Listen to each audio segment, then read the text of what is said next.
Just take a look around the room softly and notice where you are.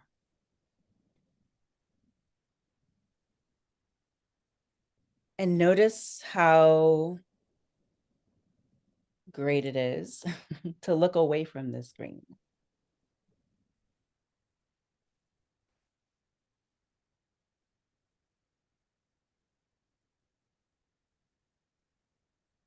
And gently begin to notice how the air feels around your own body.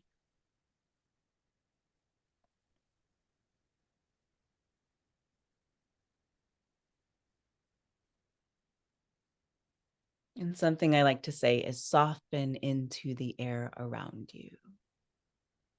So, whatever that feels like to you, softening into the air around you.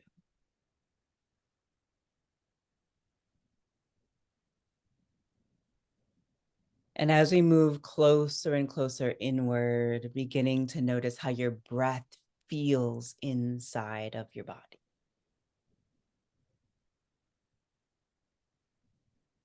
And on your next inhale, take your shoulders and roll them up and back and down on the exhale, and inhale up and back and down. Exhale as you roll your shoulders down, inhale up and down, and reverse that. So going back and up, inhale, forward and down, exhale, back and up, and forward and down.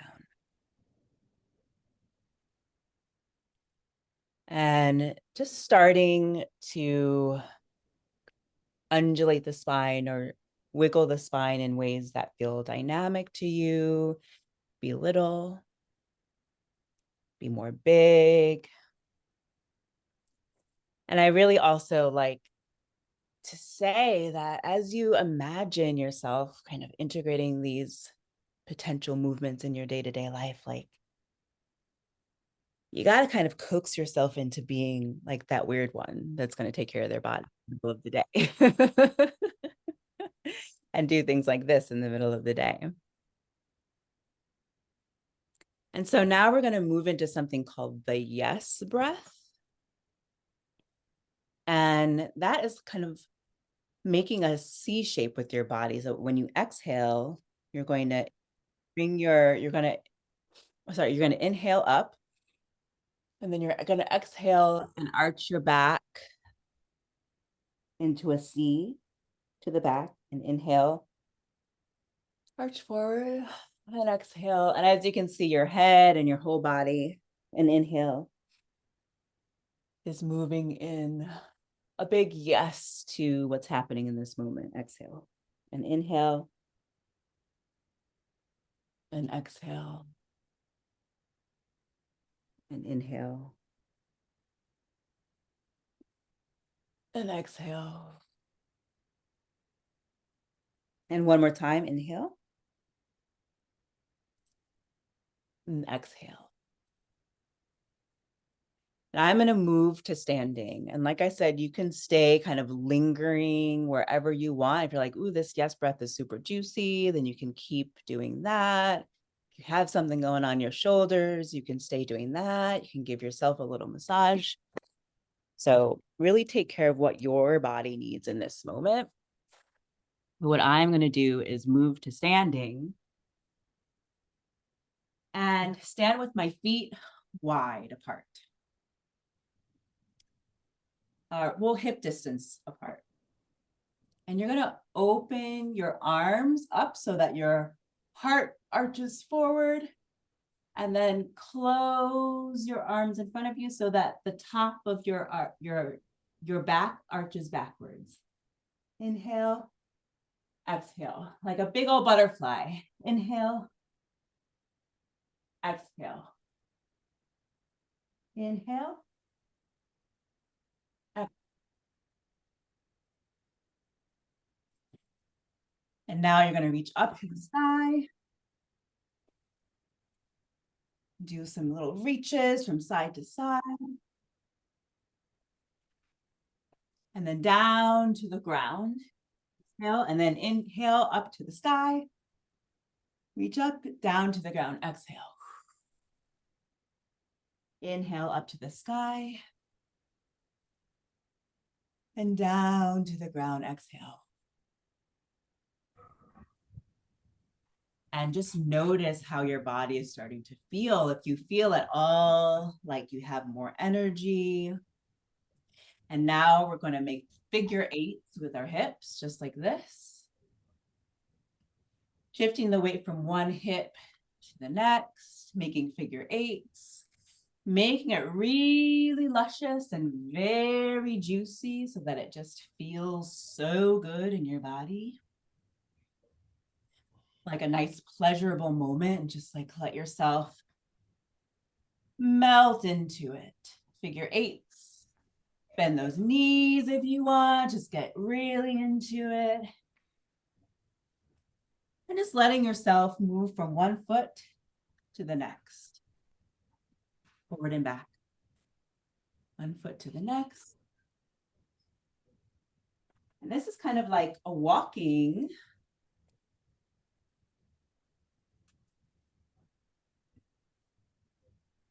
Letting this take you kind of through your space so that you can even get bigger and more dynamic.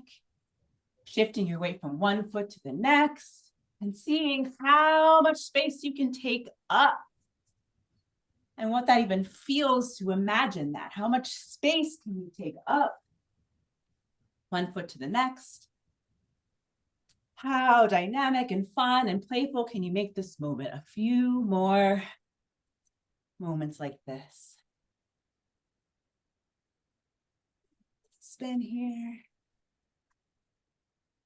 And slowly finding stillness.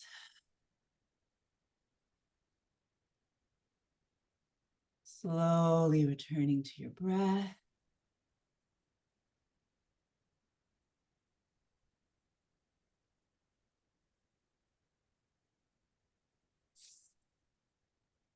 Slowly feeling what your body feels like right now.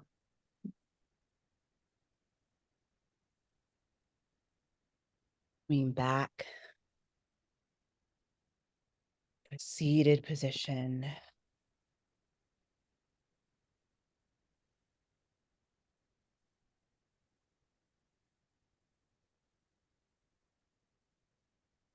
And feeling your body heavy, heavy, heavy on the earth.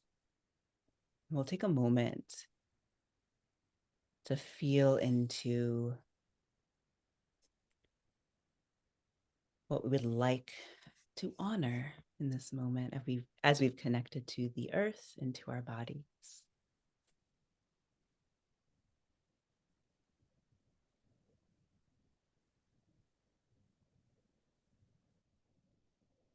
Thank you, Sojourner.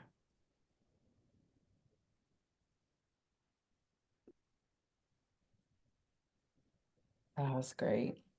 I think I did some moves in this space of mind that I've never done before. And as we continue in this vein, Lena, if you can put up the slide around honoring.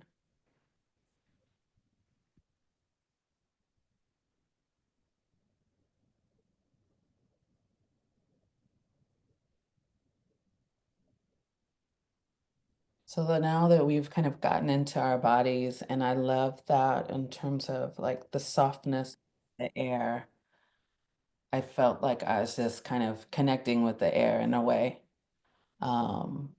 We do something in all of our sort of cohort structures around honoring our collective space.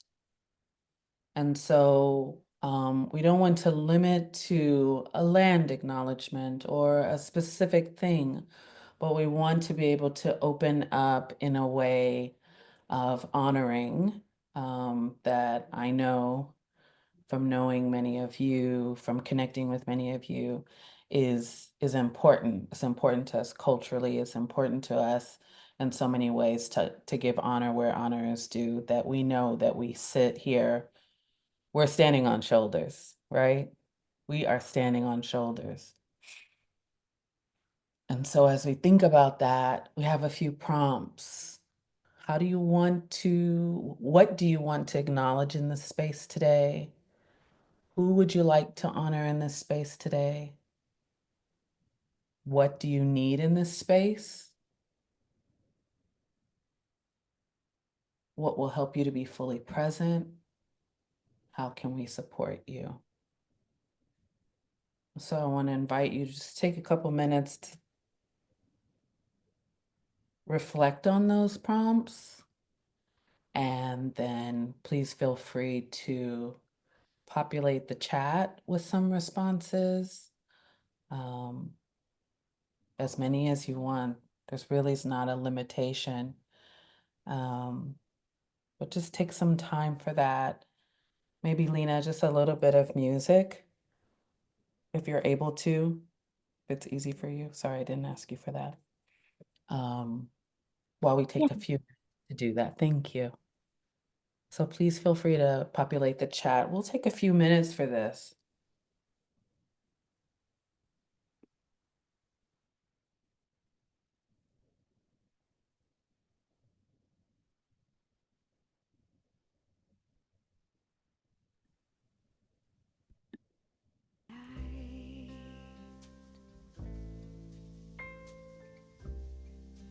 Come away with me, and I will write you a song.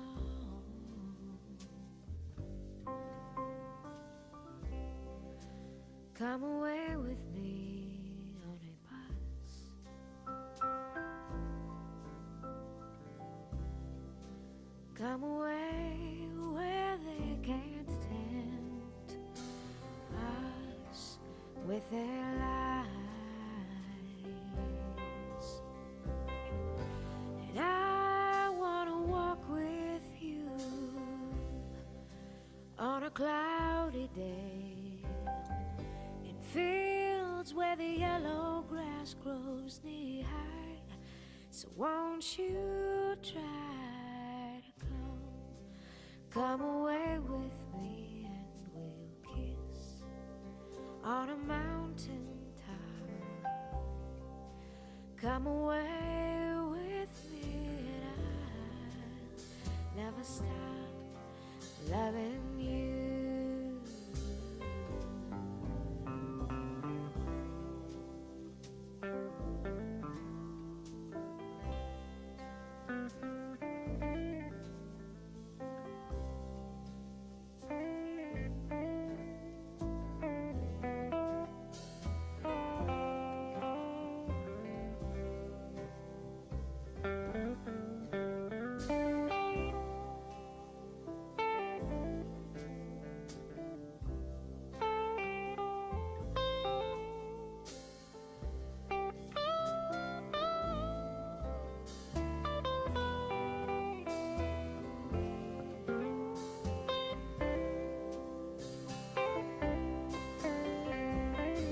And I wanna wake up with the rain falling on a tin roof, while I'm safe there in your arms. So all I ask is for you to come away with me in the night.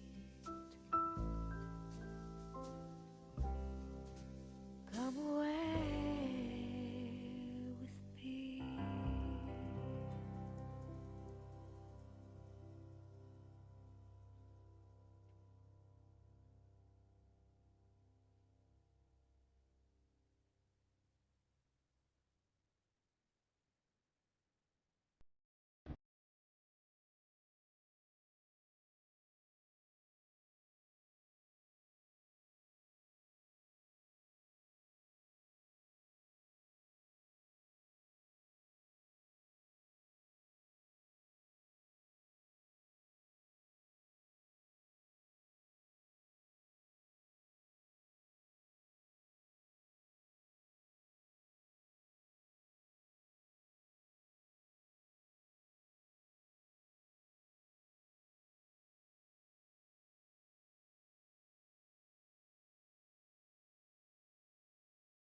Thank you for everything that's in the chat. It's really beautiful.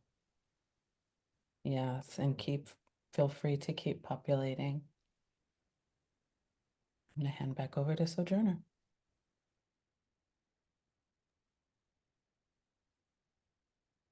Hi, everyone. Thank you so much for sharing all of your honorings. It's so, so beautiful to hear and feel what everyone's coming with today. And we're going to extend that into our artifacts that we brought.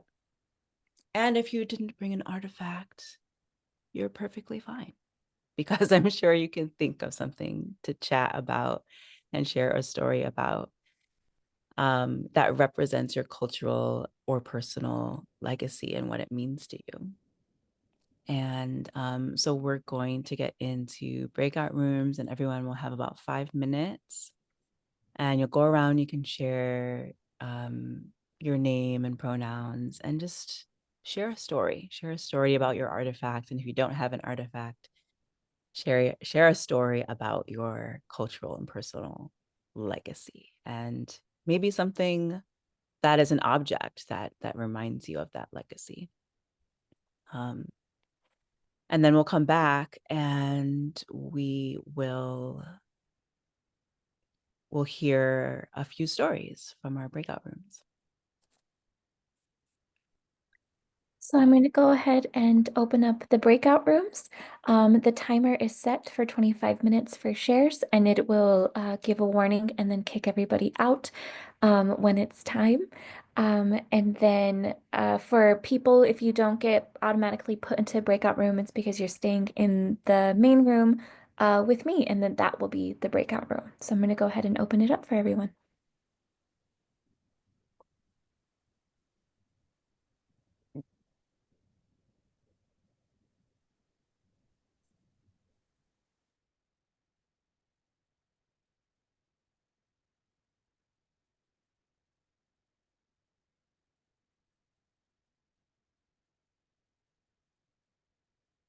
And Anika, I left you either in here or you can move into whichever breakout room you'd like, because you're a host, so it wouldn't let me adjust you.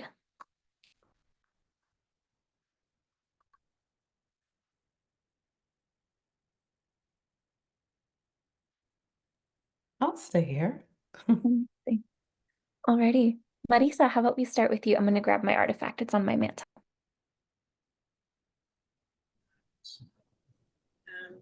Hi there, pleasure to meet you all, be with you today. I didn't have an artifact that I kind of brought with me, but I do have, just immediately kind of looking at my body and what I have on me and of that sort. And I kind of just looked down and saw this kind of silver ring that I have.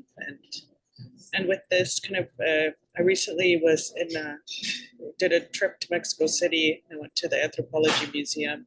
And during that trip, there I went to go see kind of all these artifacts from Michoacan, which is where my mom is from and where her family comes from. And speaking specifically on kind of people from Michoacan and the Purepecha people and how they love to adorn themselves, and they were metal workers. And I just always have been fond of jewelry, and so was my grandma, and so was my mom. And sometimes I'm like, oh, it's a little much, or maybe I'm a little gaudy because I put on a lot of stuff, but I'm it just kind of seeing that way that it's this regalia that you put it on, and it's kind of like your armor. Makes you happy, it makes you feel good. So it kind of was that validation that I'm no, this is who I am, this is what I love. When I look down at it, it makes me happy that I'm adorned in pieces, and knowing that kind of was passed out was really fulfilling. So that's my artifact today. Thank you all. That was beautiful. Thank you. I will popcorn over to UBLAC. I'm sorry, I don't have your name up, my dear. Yes, no worries. My apologies. My name is Winter. My artifact that I brought today to share is, see if I can get it in the full video frame here. Is my drum here, my djembe. I've been a drummer since 10 years old. And the beat of the drum, playing the drums has just really kept me going. I have a tattoo that says "Because music saved me" with my drumsticks. Yeah, music has just been life saving to say the least. And during any hard times, any type of stress. I went through a really rough time of depression, right? Being young, growing up in Utah, being a part of the LGBTQ community. It was a rough time, and so my drums were always my outlet, my connection, and they have beautiful carvings on them. I actually was looking for this particular drum before my son was born. I have a 4.5-year-old son, and I was looking for a drum for him that I could pass down to him, and ended up finding this drum. Someone just didn't know what they had. At they had like in a garage sale. They just wanted to get rid of it, and the carvings on it, you can tell, are from the motherland somewhere. And with doing research on my background, right, wanting to know more about who I am as a person, I was able to really connect. Knowing that I have a lot of Congolese in me. I always wondered why I love the beat of the drum, why I love to dance, and that was a way for me to really connect with my roots.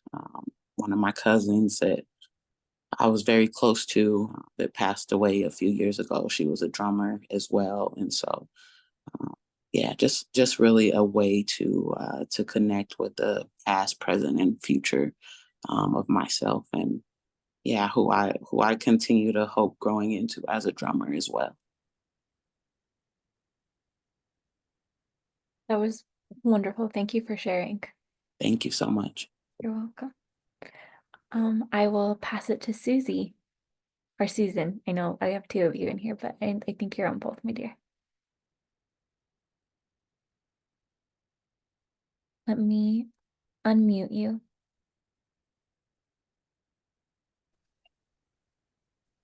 Good afternoon or evening. This is Peggy, well-known Buffalo from the Crow Reservation, Garryon, Montana, the Center Pole, and well-known Buffalo coffee shop and art place. It's good to be here to share my part of what I do. I'm the executive director of the Centerful, and I thank you for the assistance you guys have given us. I really appreciate that. A lot of what I do is really encourage the youth, the young men, the young women, and the elders to do their art projects, to do their artwork.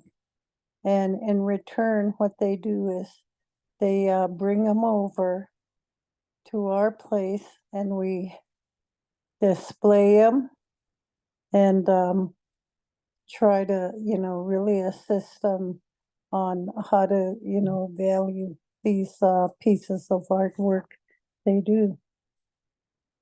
And I have my daughter on. Her name is Mila, big hair, and she can also explain about the art if you want to hear about it. I don't know how many minutes I have about, sharing, but she would like to share. So, Mila, Yes, Mila. she might be in a different group. Oh, she is? Okay. Yeah. All right. Well, anyway, what I would like to do is, okay, why don't you ask me questions? there's so much stuff I do, you know, I don't know where to begin, but, Yeah, this is um, just for the artifact that you brought, but if you didn't bring one, that's okay. We love to hear from you. oh, I brought one right up here. Can you see it? Can you? Yes, I was looking at that. I was going to ask you about it. Yeah, right here. Can you see it? Mm-hmm. Susie, can you hold this? How they see it. Okay, yeah. Anyway, this is from one of our artists. I believe it's from, which one? Ron Yazzie. Ron Yazzie is, Navajo and Cheyenne. He lives on the Cheyenne Reservation. And what he does is he does, artwork in a lot of kind of ledger drawing. He framed this one, and then I'm gonna take you to another one. He uses old wood, like on old buildings that are torn down or falls down. He gets permission, and here's one of them. Can you see that? Can you see that? Yeah, Can you see that? we can see it. Okay. Anyway, so these are made out of old driftwood scrap from old buildings. And this is one he also made. Can you see this? This is carved out of wood carving. He kind of does a lot of spiritual kind of artwork. This one has a flute, player, and a pipe carrier. So can you see that? Or am I standing the wrong way? Were you able to see that? Yeah, we can see it, Peggy. It's beautiful. Thank you. Anyway, so that's one artist we have. And then oh,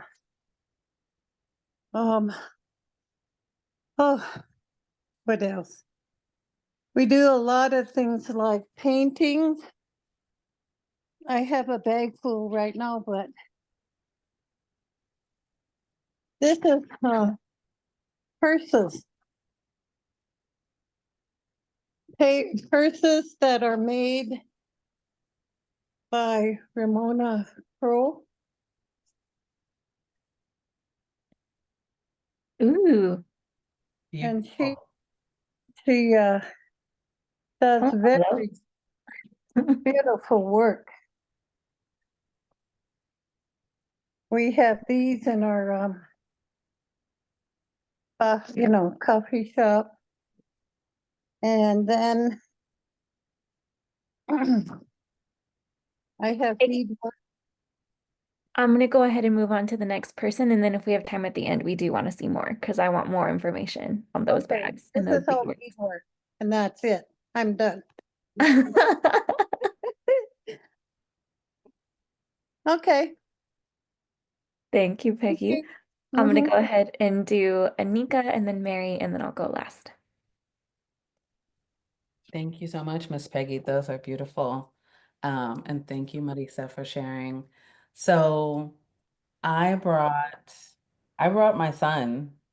This is my firstborn, who lived for 28 days. And my secondborn was saying the other week, his name is Isaiah. And my middle daughter was saying, oh, Zay would be 21 in January, which is crazy. So yeah, my son lived for 28 days, was in NICU for 28 days, born at 6 months. And um, when we were preparing to honor him, found this beautiful angel urn that I can hold in my hands and I can take everywhere with me. He was born in South Africa, as all my children were. And so I got this in South Africa. So I have carried this all over the world. And every time I move, I just put it, somewhere safe, so that I always have. And so now he stays in my room with me. But yeah, I just feel so, the holidays are always a hard time every single year. Also because everything that started to go wrong with my pregnancy happened starting December 14th, and then that's just, so it's always a challenge. So I do like to share. But I also always say, like, my last born, my second daughter, she is certainly a gift from him. And yeah, so just very, very special. Um, Certainly connected to pain, but also connected to strength of who I am as a woman, as a Black woman who walks in this earth. And I think we all know, someone wrote in the honoring space earlier about the trauma, right? And I think that, as people of color, trauma is something that connects us, and it's something that has to be acknowledged.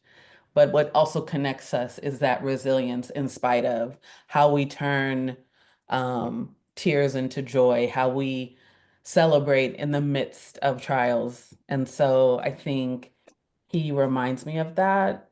And that even though his birth and passing, transitioning connects to that pain, also connects to so much strength, and joy that I have had in my life. So very, very personal. But I wanted to, out the gate, just share this with you all. So thank you. Thank you, Anika. I'm gonna cry. And then Mary Parker, please, you're next. You're muted, yes.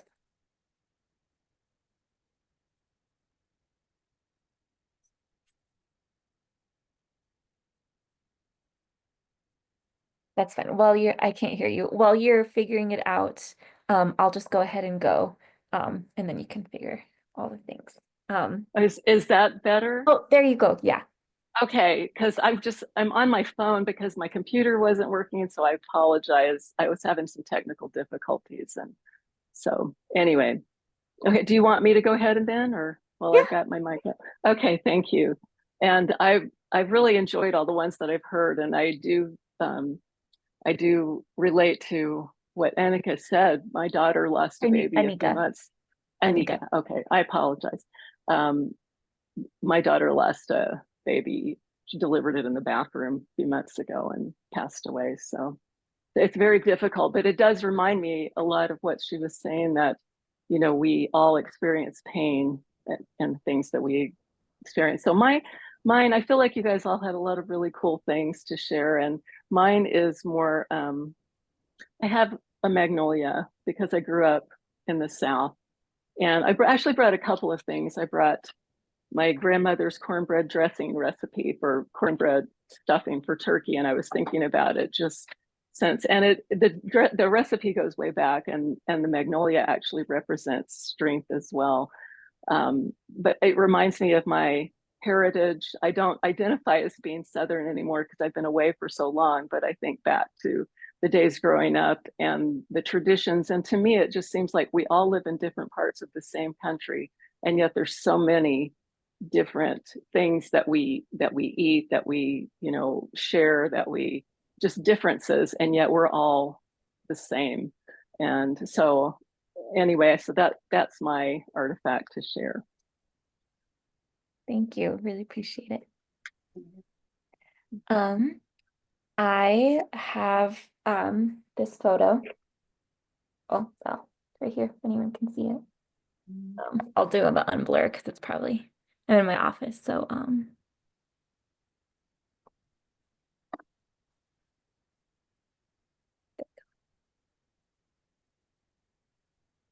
you can see my crazy hair for right now. This is the picture of my grandparents on their wedding day. It is actually the only photo I have of my grandparents at this age. The next photo that I would have of my grandmother is when she was much older, about 2 years before she passed. And the thing about this photo is that it's the only photo that I have of them together. And this is my grandparents who are Mescalero Apache and Taos Pueblo, respectively. And it's the only photo I have of them from their reservation. They got married on a church off-res. And I was born in and the one this is most important to me is because my grandmother, Maria, I was born on her birthday. So we both share August 8th and August 8th. And when I'm going through hard times or have gone through hard times, this picture is such a sense of strength to me. She was 16 when she married my grandpa. And it kind of started off what I call our family curse because we come from 3 generations of Indigenous women who were in domestic violence relationships. It started with my grandmother and then my mother before she met my father, and then to me. And so it started my life's work in the arts, really, in activism. And anytime I need something or I know something is going to be hard or if something has been hard, I take this picture to my bedroom. I keep it in my office because I want it to be every day with me when I'm working to remind me why I'm doing what I'm doing. And it's because of her. Everything I do and everything I am is because of her strength and her survival and the things she passed on to my mother, who passed those teachings on to me. And so this picture is my most prized possession. If my house were to burn down, it's the only thing that I would grab. And my dog, but he yaps too much sometimes. But this is my photo, and it reminds me of resilience and pain. And just all the beautiful things that Native people went through, surviving boarding schools and genocide and all of those things. So I also went personal, Anika. Thank you, Lena. Thanks for sharing, everybody. We have about 4 minutes left. Is it that we still have 4 minutes left? We do. I don't know, Peggy, do you want to show us some more art? Because I'm excited about that. Well, I was listening and, this is all the historical trauma as a woman I have gone through. And from suicides in the family, one nephew would do paintings to get himself out of the depression. He lost his son, so in order to do that he paints a lot, and he works out of and it makes him feel good. He never painted until he lost that son. He did painting earlier in high school, then he just picked it up to relieve that pain.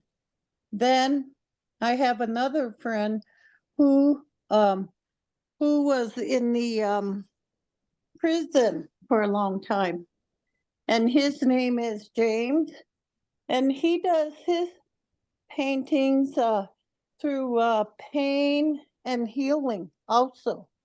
And I would like to show you the one I have here of James. Do you see it? Or is it too dark? We can see it. Yeah, and he does horses and warriors, colors, and he always do paintings of the pain of the Battle of the Little Bighorn, Sitting Bull, one of his favorites. Now this is done by Ron.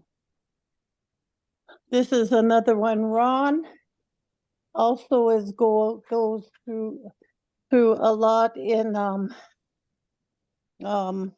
historical separation. He had to, his mother's Navajo, his father is Cheyenne divorce, so he kind of had a real tough life. And this is what he did.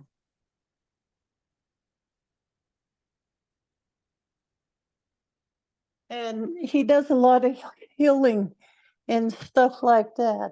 And myself, I'm a boarding school survivor, and I collect cells. And these were made by someone here in the Southwest. And I'm gonna show you those. Can you see them, or is there not enough light? Yeah, we can see them. Wow. And there's an angel there Mhm. who has no face. And that's what the Crow believe in. We do not put faces on our dolls because we picture them as a friend, someone you would like to talk to. You put your own face on. And then right next to this is a buffalo horn, which is very old. And we collect those in the mountains and just sort of have them around for, good health and to be strong and to be close to our Mother Earth. We believe that we have three mothers in our life. Your first mother, your natural mother who brought you into this world.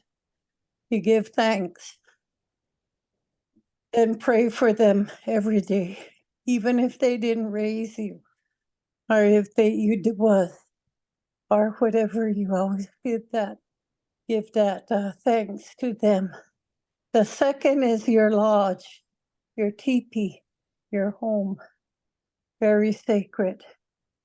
You keep that in prayer. The third thing, Mother Earth you tread on, water of life comes there.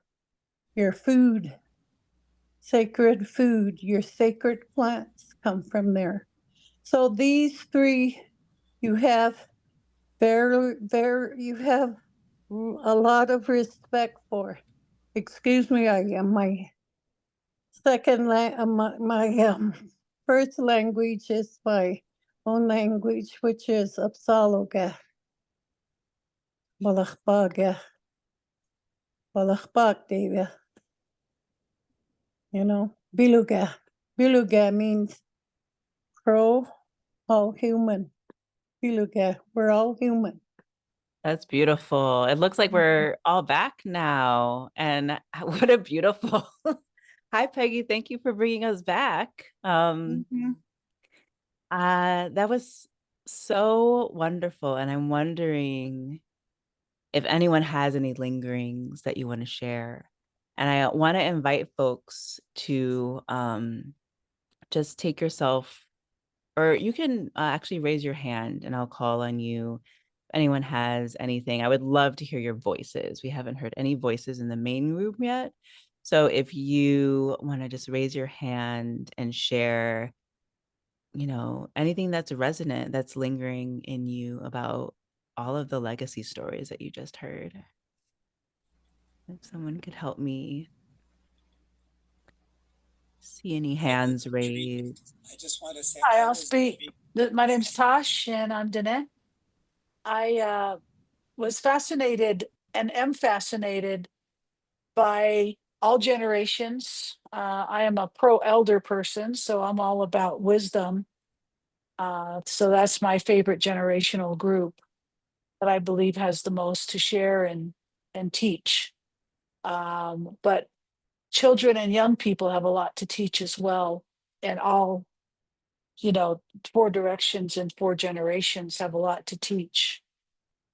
But what really amazes me is when people have a career and they have to pay their bills and support their family, and they become a scientist or become a teacher or become a, you know, somebody doing some kind of position, but it's not really their calling. There's something empty and something missing. But there's always this little side thing up on a shelf going, you know, this is what I really want to do, but it's too hard. There's not enough money in it, and I can't fund my family. I can't pay my bills.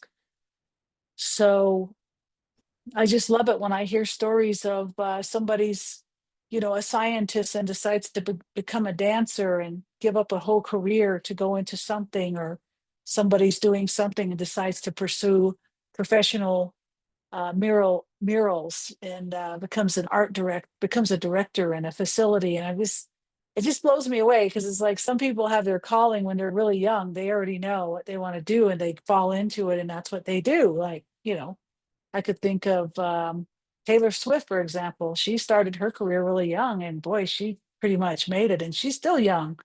But that's not everybody's story. So my hat goes off to all of us here that are pursuing our dreams and continuing to create, knowing that we still have bills to pay. So I think it's great, especially when it's connected to our heritage and our culture and intercultural communication and collaboration. I think that's just the best way to go, so we can all learn from each other. Thank you. Thank you, Tosh. It is so inspiring to be so surrounded by artists who are following their calling. And so, can we hear from Steve? I was just going to say, can you hear me okay? Yeah, we can hear you great. Okay, great. I just, something happened to my laptop, so I don't have the video. I only have the audio, but I can see everybody.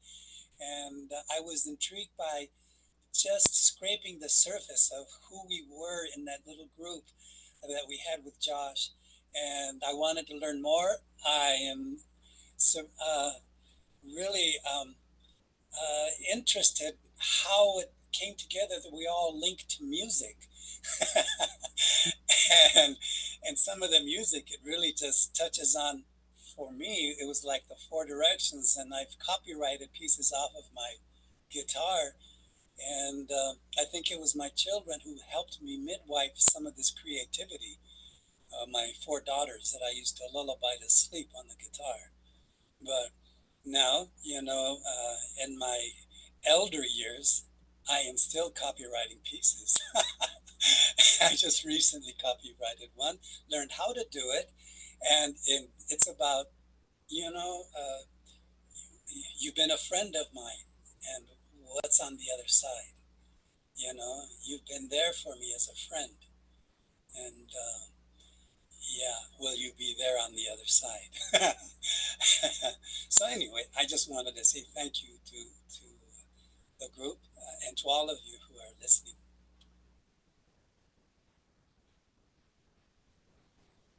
Beautiful. Thank you. Thank you. Should we move to the next? Yeah, okay. So I'm gonna hand it over to Anika now. Thank you so much, you all. That was so nourishing. Thank you. Thank you, everybody. Thank you, Sojourner. And just before I ask Lena to put the slides up again, because we're going to spend some time talking about the program, giving an overview of the program, what we can expect from this program, what it's really all about. Before that, I do that though, I do want to just level set the intent of our spaces together over the next 2 years. And I say this with a lot of respect, and a little bit of nervousness, just to be honest, because I don't want to offend, but I need to be able to honor the space that we're creating. I think everyone, and I'm gonna drop a statement in the chat, so please feel free to read it.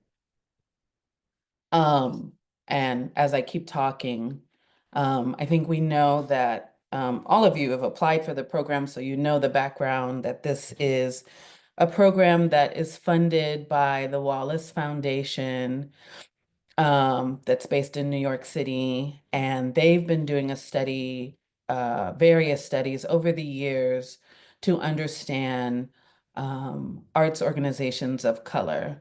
That is, organizations that have been created by, for, and with people of color. All of those things coming together that are led by people of color. And so they started the work by doing a study of large multi-million-dollar organizations, and then over time realized that they needed to understand how smaller organizations are able to be resilient, are able to sustain themselves in spite of ... We can fill in the blank. And so you'll all recall that in the very limited requirements for this program, a main thing was that the organization needed to be majority led by people of color. And so we didn't put an amount of people on that. We didn't say you need to be 51% or 60% or 100% led by people of color or serving communities of color. But we did do a great deal of research as we looked at everyone's application. We had over 280 applications that resulted in 32 organizations being funded for this program. And money's part of it. And this connection that we're starting tonight is really the beautiful part of it that I think will sustain. But our intention is that the spaces that we have as we meet tonight and as we meet quarterly, and then as we meet in person, that those are BIPOC spaces. And so when I say BIPOC space, I don't want to make assumptions. We use that term to stand for Black, Indigenous, and people of color. And so the expectation, which I have to say that I didn't say this.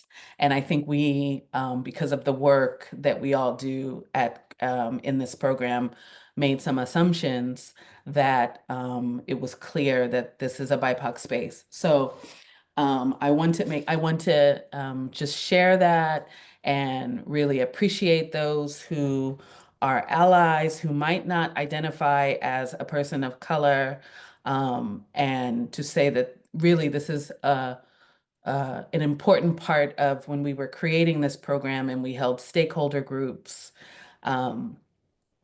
across our region, that was an important factor that communities felt for this program, that it would be, because it's supporting organizations that are led by people of color, that the folks that participate are also people of color.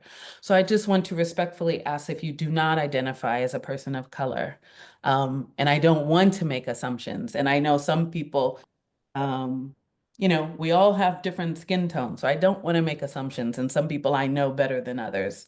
But I have to be that person tonight to make this statement at this point, and really thank you all for just your understanding around this, and just your grace for us at Creative West.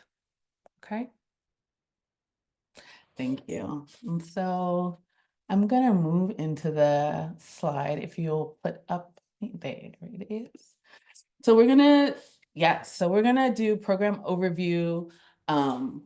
This is really a small portion, and I think we're probably a little behind on, probably about 10 or so minutes behind. So I'm gonna, sorry? We're 8 minutes behind. 8 minutes behind, and Lena's gonna keep me on track anyway. But I'm gonna try to make sure that we catch up And I'm not going to go through some of the things that I just mentioned now about Wallace and this and that. We can always talk about those things. I want to talk about the intent of the program. Some of that I spoke about, the meaning of the program, the values of the program, and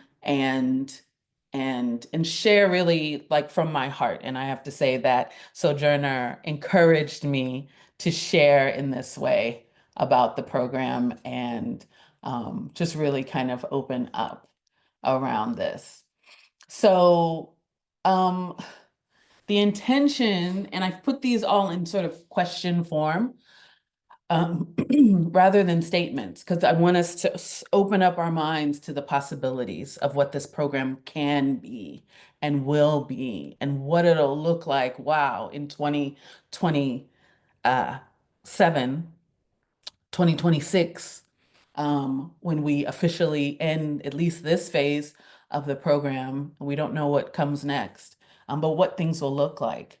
But the intention is to think about how we can work together to strengthen your leadership and support your vision. And so this is not ever us as coaches who you'll meet in a little bit, or our facilitator who you've met, our healing justice facilitator in the form of Sojourner Zenobia. Yeah, so how can we all work together with you all to strengthen your leadership and support your vision in the way that's meaningful for you, right? What resources do we need to do that? What can we co-create? What can we do that's, well, how can we take this as an experiment, even across the waters, across the mountains, across the digital divide, as it were, to help us preserve and celebrate your community's culture? What does that look like? That's what we intend from this. And how can we collaborate to build long-term sustainability for your organization?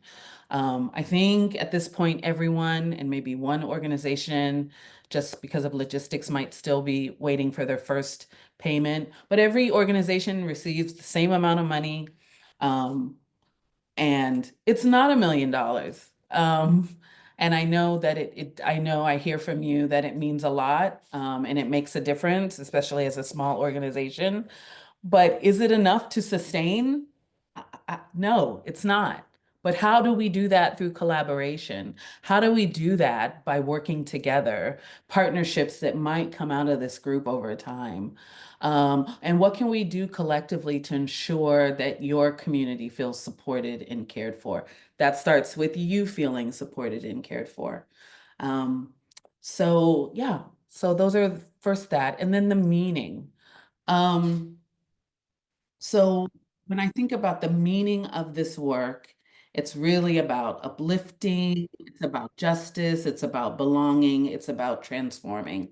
Transformation has become such a buzzword in our day and age. But I think we cannot be in this moment and not note really I think there's a seismic shift happening. I really do think there's a seismic socio-cultural economic shift happening. And I think that it's been happening, but that the pandemic really took us into a space that we've never known before. And now we've just gone back to, many of us have gone back to business as usual, and we have not, I know I have not, I don't know if I really know how to, if therapy is even enough, to know how to deal with the trauma that we have all been through, in such a seismic way. I think the political landscape, the cultural landscape, the geopolitical issues, they all have their roots in something that we don't even know how to understand. And so how do we uplift each other in this environment when there's so many unknowns? How do we make sure justice is a thing in spaces and places where the words equity cannot be used? How do we create that sense of belonging? And how are we going to see lasting change? Now, the one thing that I can never give up on is hope, but I think it's important to name that these are the challenges that we face, and this is the why of this program. The why of, we could have easily cut some checks and then said, you know, do your thing, congratulations. But we believe that there's a there, there's something to relationships, there's something to connections that we can build together. The retreats that we'll be having in person are going to be really beautiful spaces where we'll take what we're doing virtually and bring it into a physical space. And so being able to have that resource from the Wallace Foundation to be able to bring us all together in one place, separate from your grant money, is pretty amazing. And so I feel a lot of hope around that. But I do have to name that there's a seismic shift, and I don't know that we're ready for it. But I believe in spaces like these and in connections like these, we can come together and our board chair for Creative West is a medical doctor by training, and I was speaking with him earlier today, and he was talking to me about what happens when there is a pandemic or an epidemic and how it leads to these massive changes in societies. And so I felt like that was very affirming for something that I don't totally understand, but I certainly feel. And so I think a lot of that brings us to this moment of starting this program, of being together with you all. You are in the right place at the right time. We are all in the right place at the right time. And it means a lot that we can be together. And so just in terms of our values as an organization, I want to say that we are learning how to give in a way that works towards liberation. We're not there, but we are learning. And this program is an example of that. You will remember when you applied for the program, when we had our information session, you were asking, can we spend money on this? Can we spend money on that? Even the other day, one of you sent me an email, we had to make this change, is it okay? It's your money. There's nothing that we need to tell you what to do, because we want to trust the experts. You are the experts who know what to do with the resources that you have. We want to build a relationship of, it's not even about trust, because trust is sort of like, I trust you to do the right thing. No, I trust you because you are you, and that's it, period. We want the communities to lead. That's what this is about. That's why we spent time building this program with some of your colleagues across our region to find out, how should we build this program? What should happen? What should our approach be? We have to focus on equity. We have to name, we have to call a thing, that there are organizations here, some of whom have not received funding ever or little, or have tried to figure out, how do I break through to get a grant? All of those things. There's been so much inequity in traditional funding mechanisms. And so those are the things that we want to dismantle. And in the process of all of us coming together as a collective, as people of color, we build strength. We are investing in leadership. We're investing in tools and resources, human resources, so that you have us as a staff, and then our coaches and our healing justice facilitator, who are human resources that we are investing in for the sake of your growth, your well-being. And we want to stay flexible. If we're missing the mark, we want to hear about it. I'm not afraid to get an email tomorrow and say, hey, Anika, that was really rough. I want that. I want to be pushed. And I hope that we would be in a posture to receive from each other if things need to change, right? So if that's a funding issue, or right now we're scheduled to give the second allotment of money in October next year. If there needs to be adjustments made, we need to have those conversations. We need to stay flexible, and we need to be active listeners to you. We need to be open. And part of that is just this transparency of sharing with you how decisions are made and why, and getting your input on all the processes.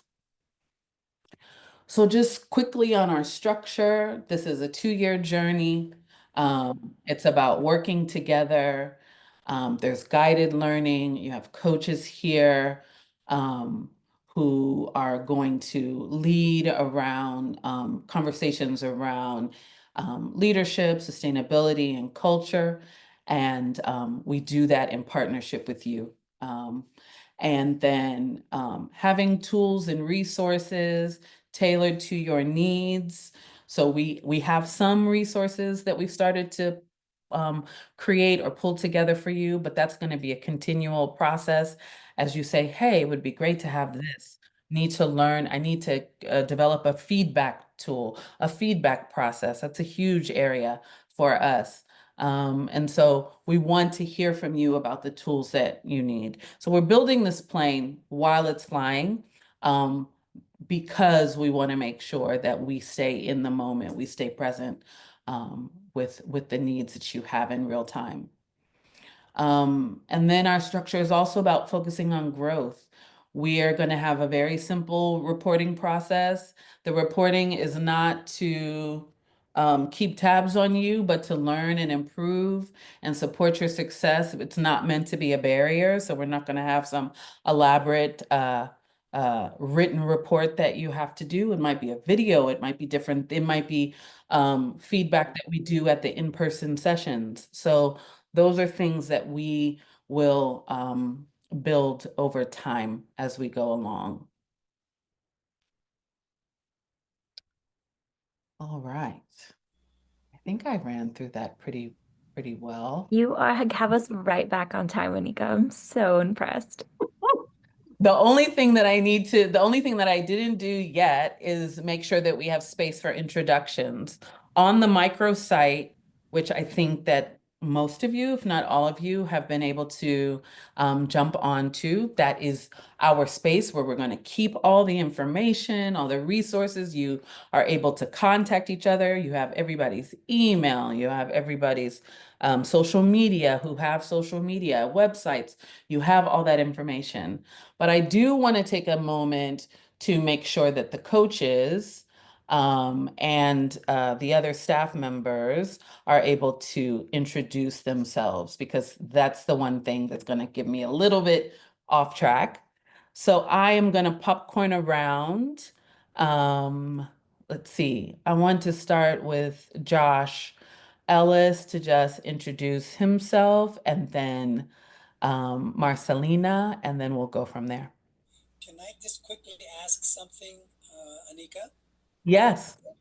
I want to just go back really quick on your meaning of hope and the trauma, and wonder where do the healers go for healing? And I'm just concerned because you mentioned the trauma. It's a seismic shift that's happening. There's so much unknown, but that seismic shift reminds me and goes back to that encounter of two worlds, the European and the indigenous. Yes. So that's 532 years, but who's counting? But where do we go now to try to get that equity and that recognition, that respect, where our community is now shifting even further, it seems. So we need to be able to go to a space or a place for the retreats. where and how that's going to happen. So I'm looking forward to learning with you on this journey. So thank you for bringing those up. You're right on. Thank you, Steve. I appreciate you. Thank you. Likewise. All right, Josh. Alrighty. Hello, everyone. I'm Josh Ellis. I'm the Grants and Inclusion Manager at Creative West. It's great seeing all of you again. I've seen you in the video interviews and read the applications too. So it's great seeing you all off of paper and actually meeting the humans again too.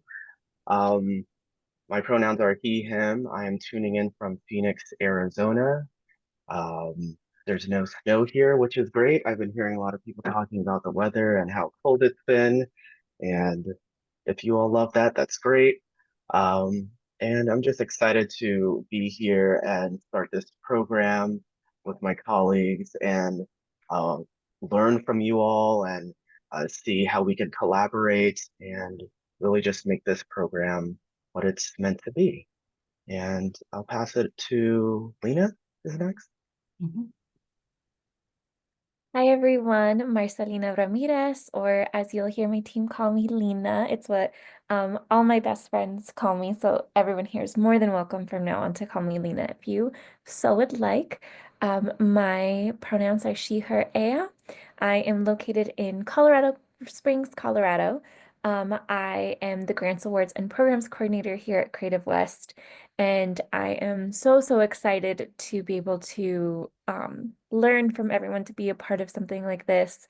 I came from a university system where, as the only Indigenous Latina basically in the entire finance department, I didn't get these kinds of things. And so being able to have a leader and a mentor like Anika, and being able to work with the team that I get to work with every day, and now getting to work with all of you is such a gift and such an honor. And I'm so excited to be wiser and kinder and smarter at the end of this because of all of you.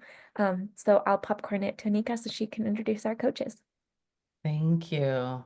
Thank you. So I'm looking around. Thank you both. These two mean so much to me in this work and the rest of our team. So I see Jerry. I don't know if everyone's old enough to remember this. I see Jerry. I see Nate. I see Rebecca. I see I saw another coach. Yes, Dana, there you are. I see Dana. So Dana, so now we're gonna meet some of our coaches. And maybe, sorry, I'm gonna start with Nate because I know Nate is in between a few things. He's an artist. And I want to make sure that our coaches get a chance to say just a quick word to you. So let's start with Nate. I appreciate you. Yeah, like Miss Anika has mentioned, I'm getting ready for a comedy show. I'm in New York City.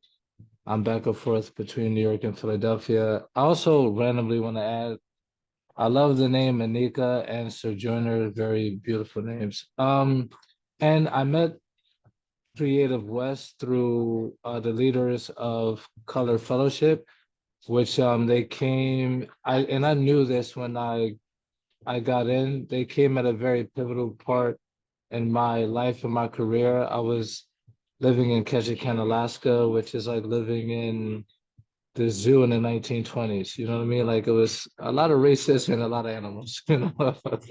But it was a really good learning experience, and I'm glad that I got to connect with a lot of people who are familiar with my background, especially being so far away from home, so far away from friends.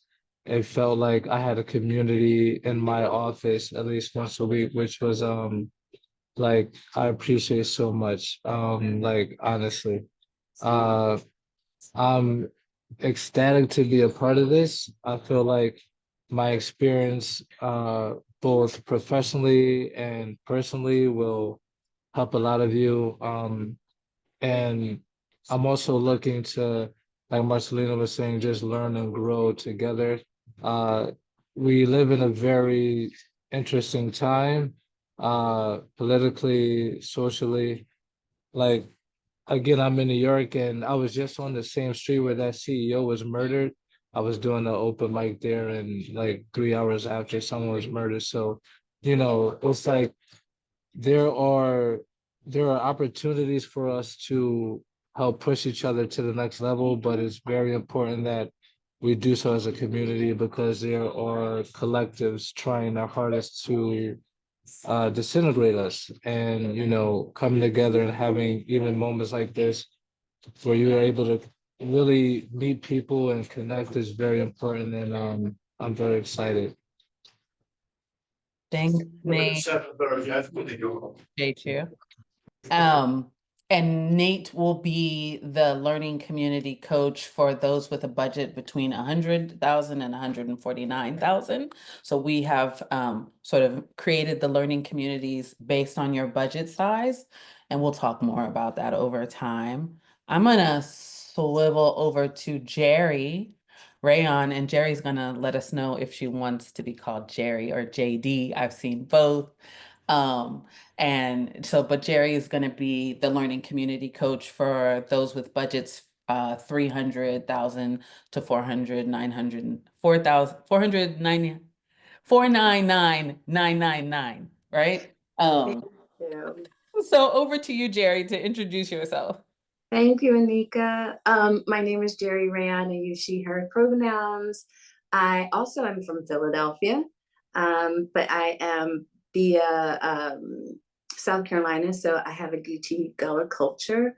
I live in Miami, Florida right now. I come to this space initially for many, many years. I was in the arts as a grant writer, fundraiser for 14, close to 16 years actually.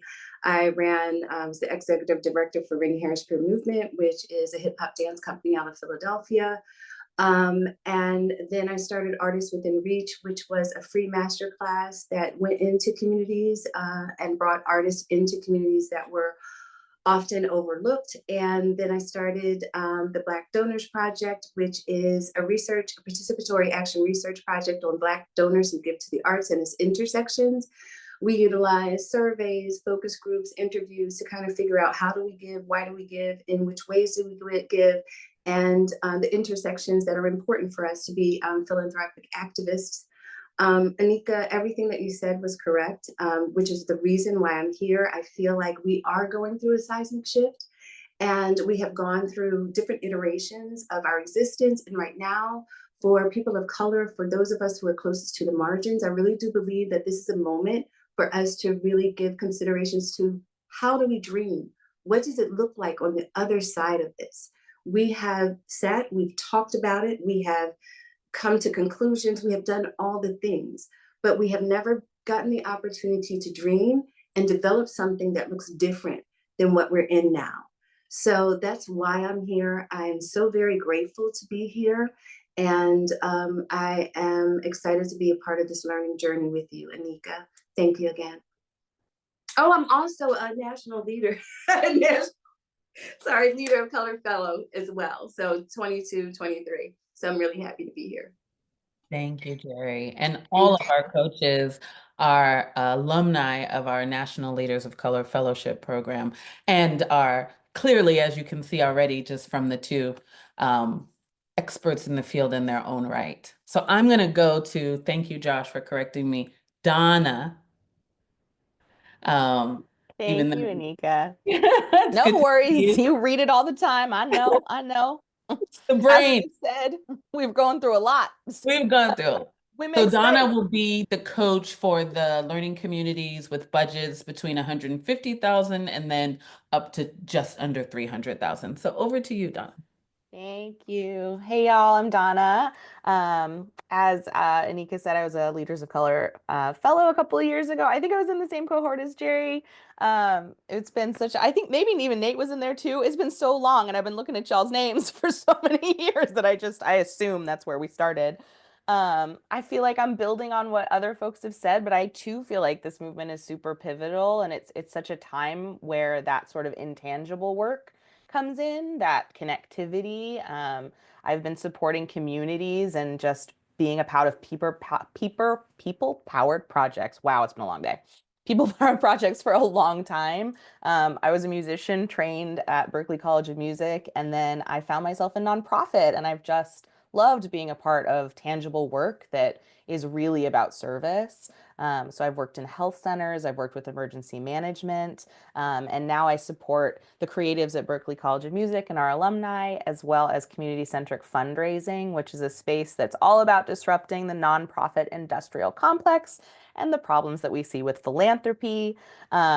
I'm going to share something that I saw today that I think really sort of encapsulates what we've been saying. I shared this and I got a lot of love for it. The secret to change is to focus all of your energy not on fighting the old, but on building the new.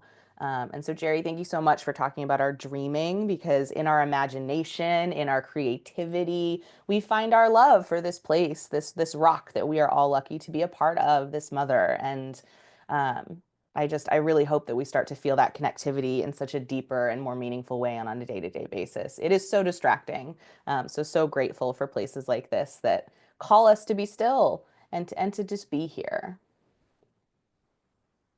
Thank you so much. Thank you. I'm going to hand over to Sam now. Sam, if you're able to unmute. So Sam is going to be the learning community coach for those of you with budgets between $50,000 and $99,999. Hello, everyone.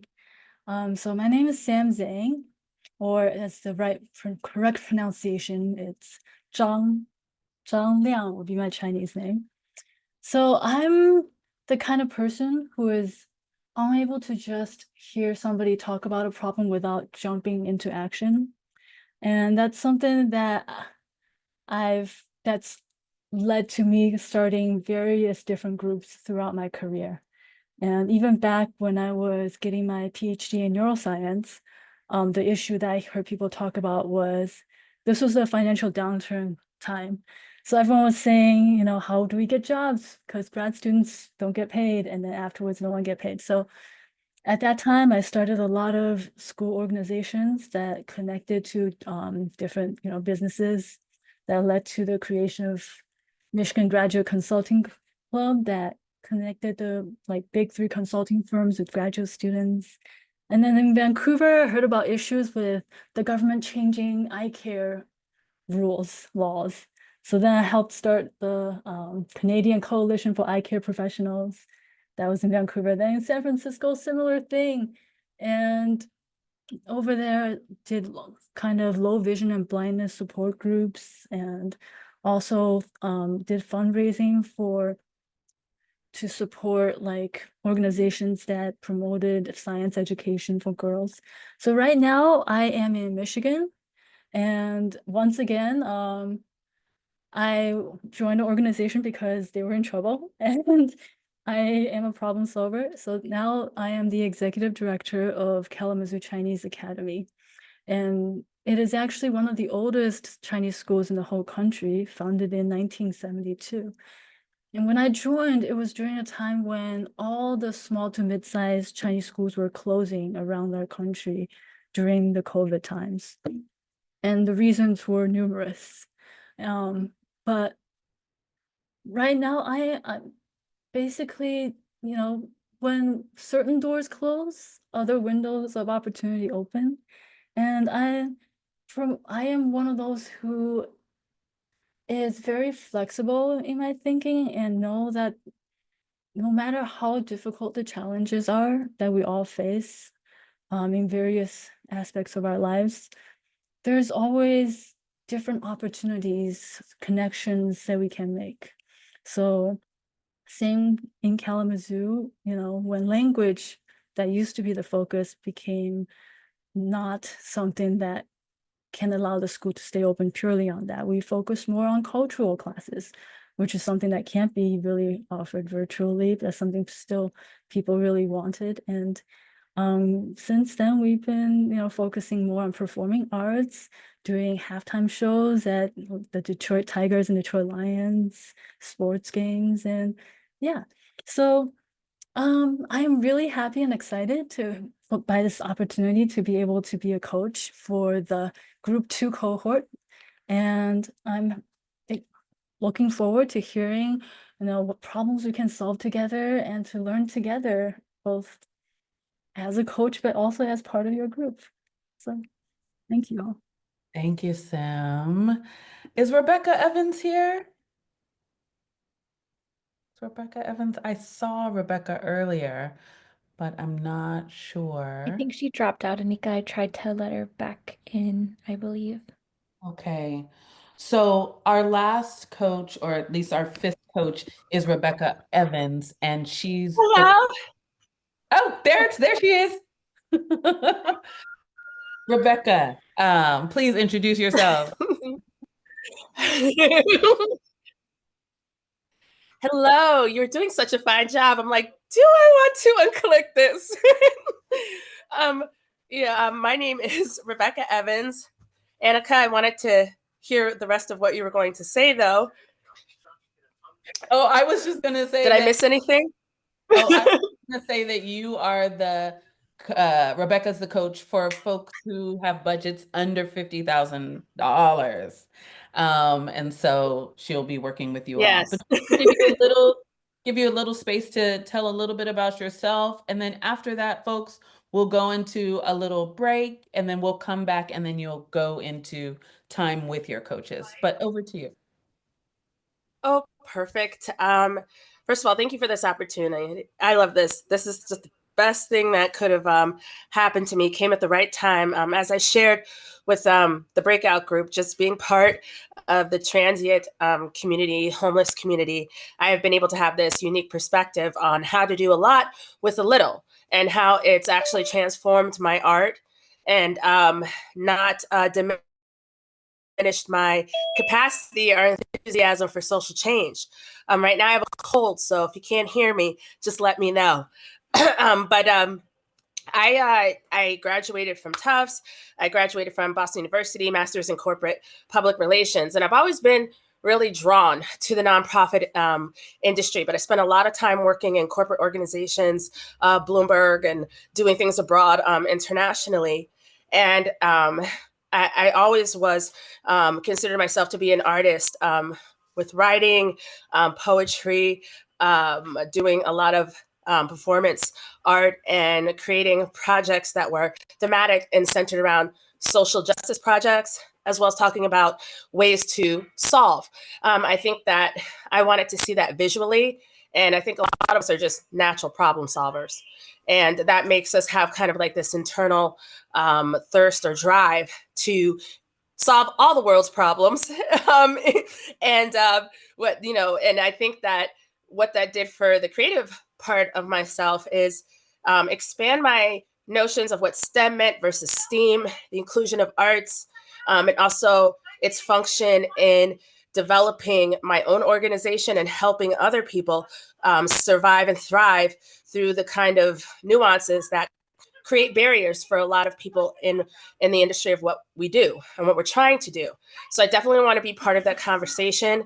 I definitely always considered myself a disruptor, and I loved when that term was liberated and that I could be part of that conversation.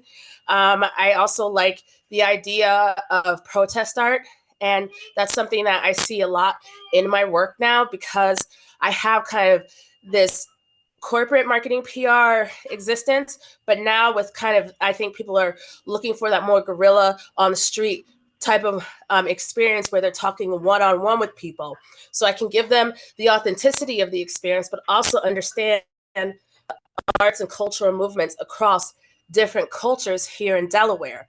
Unlike many other states, like we have 3 counties, and it's good because we have a Nanticoke strong prevalence of a Native American tribe, and there wasn't a lot of representation in that tribe culturally on a larger scale. So I think that one of the things that I definitely helped individuals do in my community is elevate and also expose them to these other artistic organizations who are looking for more diversity with the artists, but they can't seem to find them.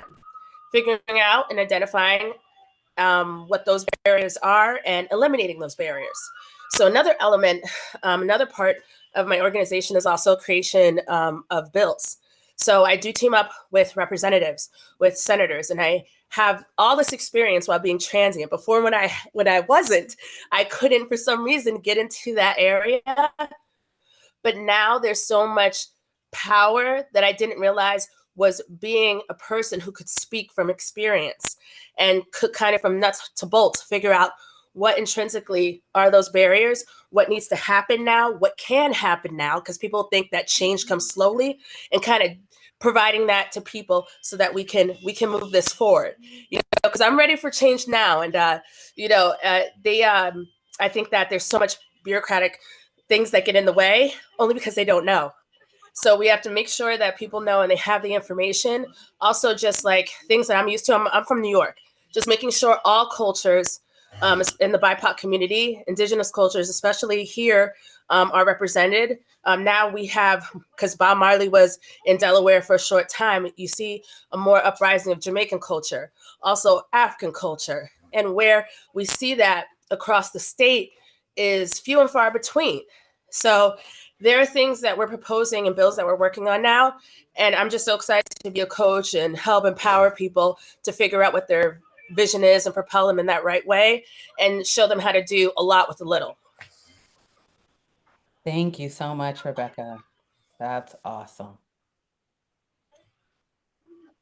Thank you so much. All right. So now I can go high now, right? I can enter. Oh, sorry. Your sound was going in and out. Sorry about that. I didn't know you were still speaking. So sorry. But we're gonna go ahead and get our break in. We're gonna get 10 minutes, and Lena's gonna let us know when we're coming back. And when we come back, I went a little ahead. We're gonna come back and we're gonna work with Sojourner some more on care and values. And so that's what we'll be coming back to. Any guidance from you, Lena? Please be back at 53 after the hour, and I'll put the timer up. So thanks, everyone. Thank you.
right, we are back.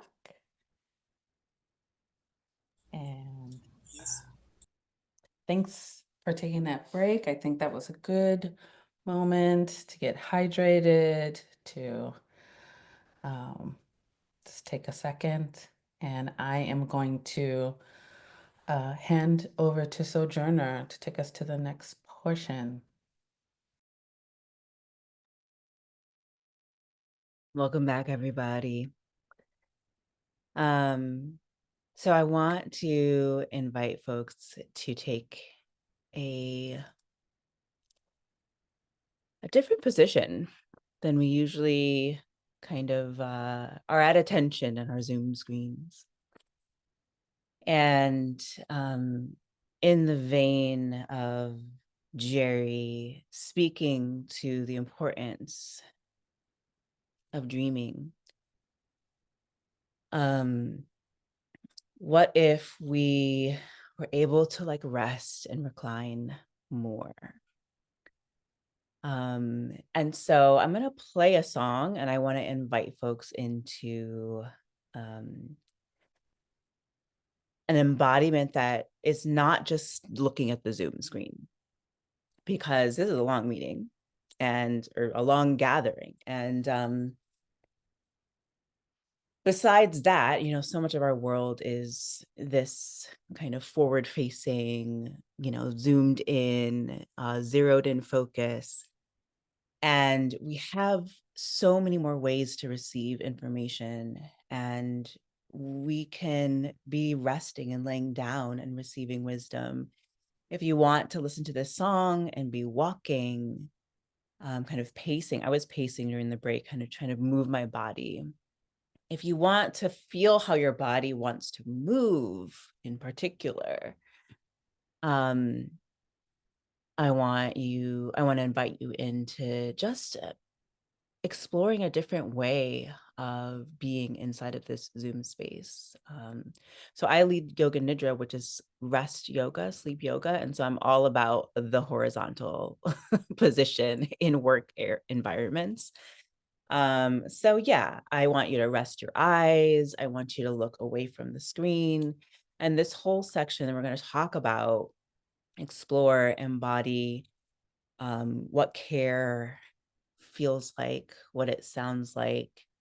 And then a little bit later, I'm going to ask you, if you're willing, to turn your screens on for a moment, just so that we can get a glimpse of all of the people here, if you feel compelled to share your screen, and have a little interaction that's a little more creative. And then you can turn your screens off. But just to prepare you for that, I'll be inviting you to do that in a little bit.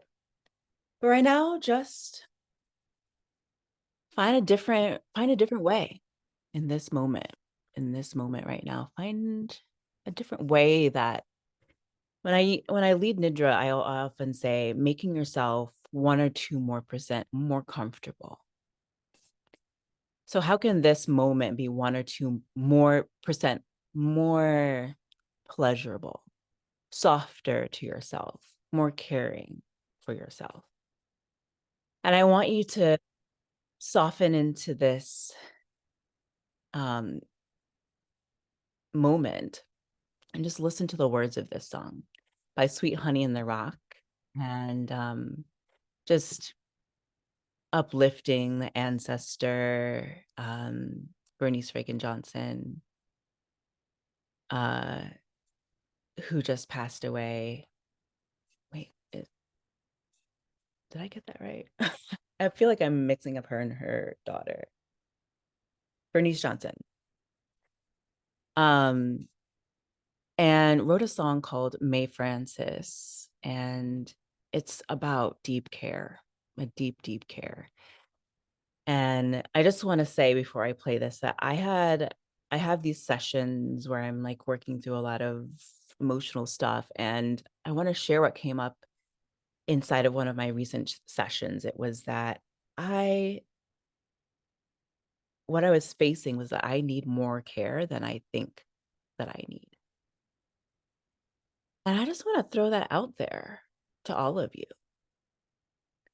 Like, what if we all need more care than we even think that we do? And what that means. So just softening for a moment and listening and just feeling into what this song feels like to you.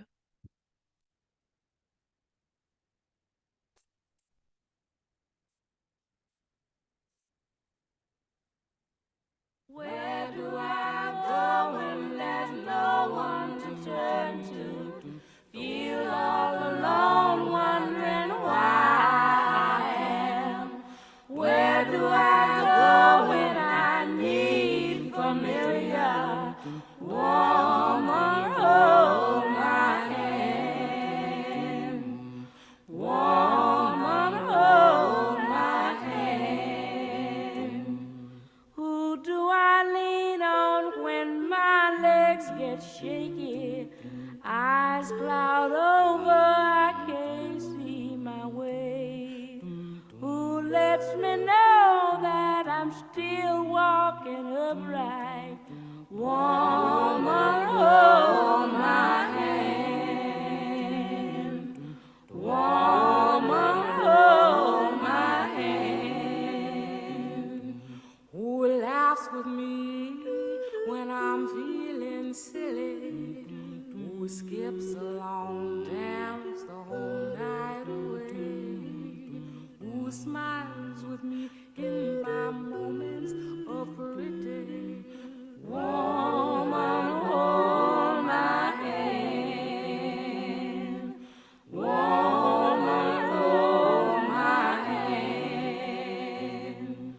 Who binds my wounds when I'm bruised and battered by strangers and those daily walking in my life?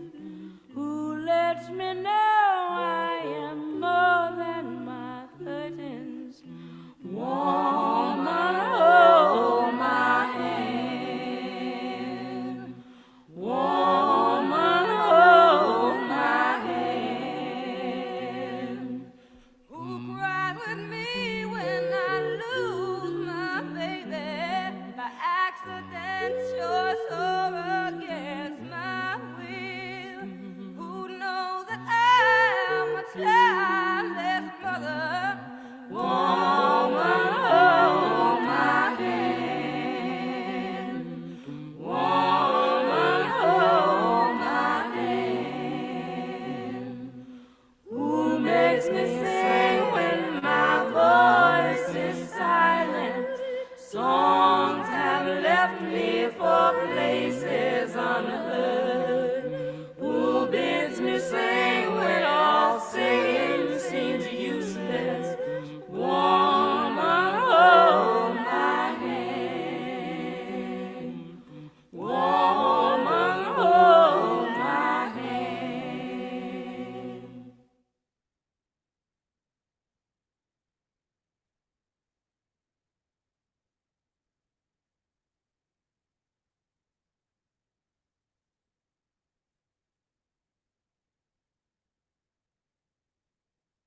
So this I forgot to share it before I played the song, that I usually substitute Kindred Hold My Hand when I'm singing this myself. So that's another way to think about everybody having the potential to receive and give's deepest care. So if you want to just take yourself off mute, we'll have a few folks share how that landed for you in your bodies, what that was like. I'll go.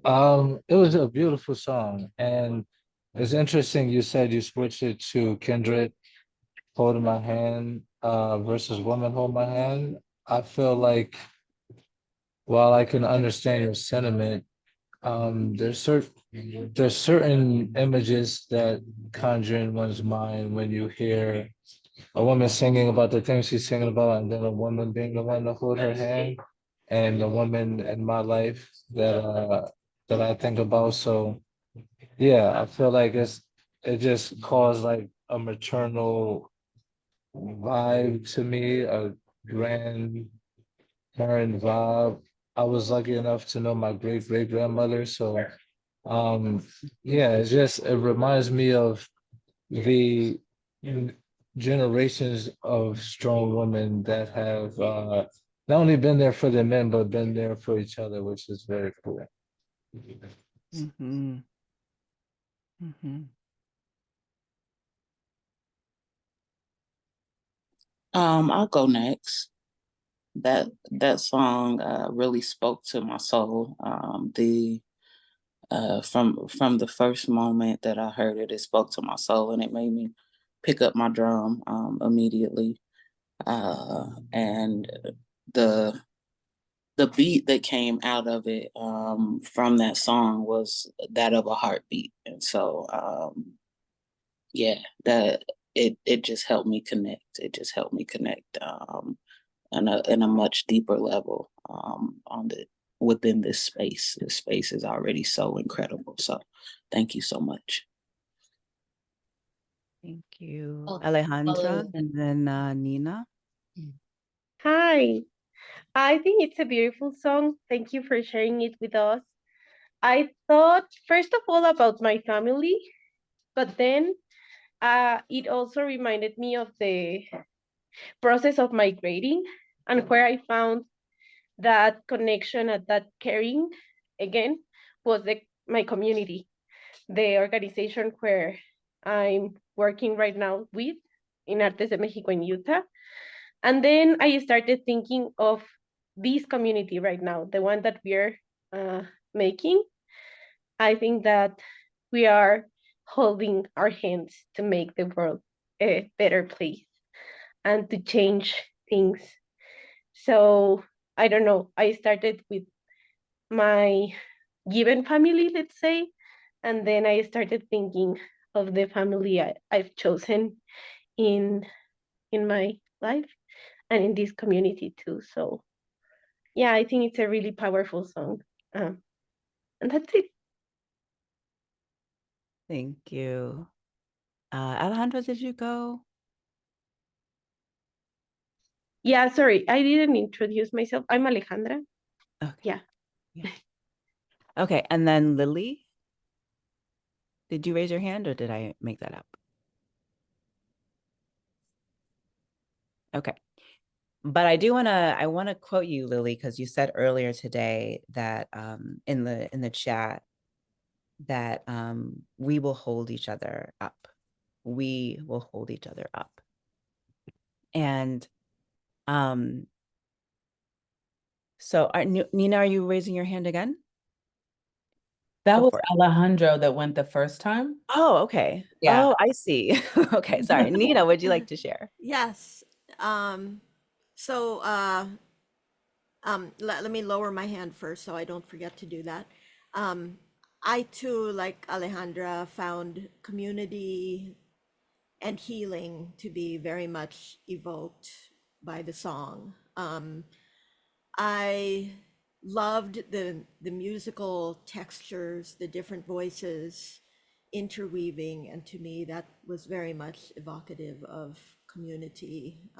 You know, the different voices singing in different registers, and a line that particularly stood out to me from my, you know, given my personal experience as well as my professional experience as a music therapist. Who will sing for me when my voice is silent? Mm-hmm. And I just feel like that is something that really spurs me on, you know, in my quest, in participating in this program, you know, how to truly make music and all of the arts serve as cultural resources for people's own self-empowerment, that their voices, all our voices, may speak. Beautiful. Lily, do you want to share? Sure, it's short and sweet, echoing what everyone said.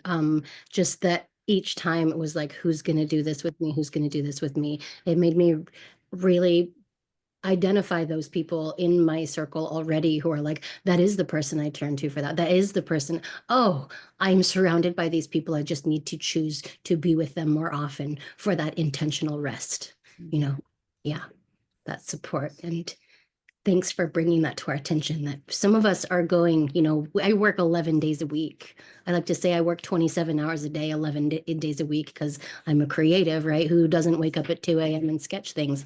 But thanks for that, to put our attention toward more rest and more of those connections toward the people who do hold us up, and who can we hold up in return. Thank you. And Rebecca will be our last share. I love the song. I love Sweet Honey in the Rock. That almost made me cry. We, you know, there's something about it. It creates a visual image for me. You know, it's not just an auditory response, but I just want to say that I celebrate it. It recognizes the importance of relationships between women, like-minded hearts, and also just for me, the larger they. And just being, you know, identifying as a lesbian, just appreciating those different relationships that have nurtured me, and that they're so valued and they're so necessary, no matter how you identify. So I really appreciated that song as a nice, gentle reminder.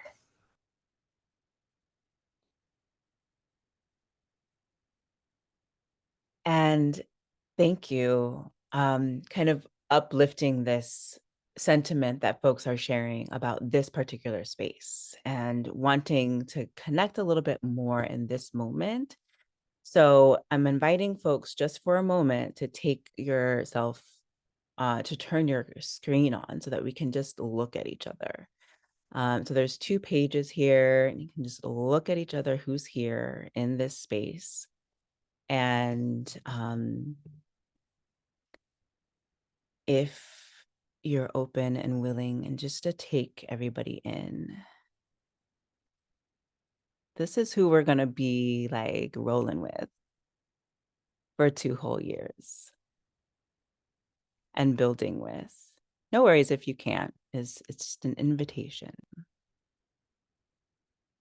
And I want to invite you to take a hand and put it up towards the screen.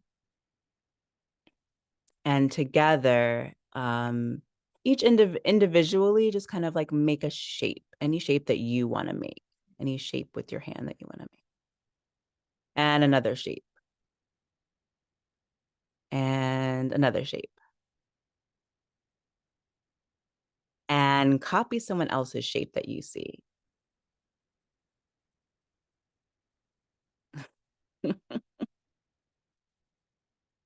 And just start to kind of dance with the hands in the screen, and do a little hand dance with each other. So we're just connecting, saying hi, and just having a little moment of play. I like this kind of like imitating for a second, following, picking up things that you like, having a moment of freedom where you get to do what you want. So we're connecting outwardly and taking a breath. And now bringing all of that beautiful energy, and we're going to connect inwardly to ourselves now. So now we're going inward. So close your eyes.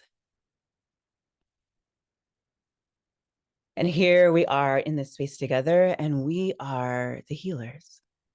Whether you consider yourself a healer or not, we're working for the people around us.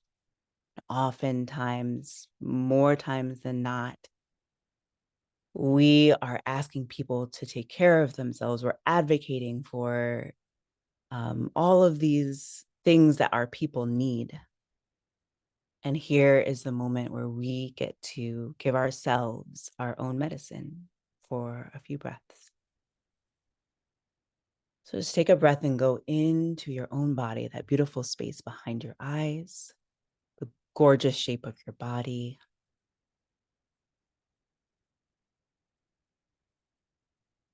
And feeling into, if you had the deepest care the care that you really needed in this moment in your life, what would that look like? And what would that feel like?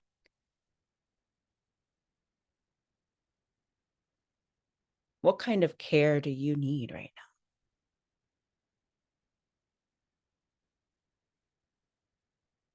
now? Nourishment, food, softness, touch. What does it look like? What does it feel like? How are you giving that to yourself? How are people showing up for you?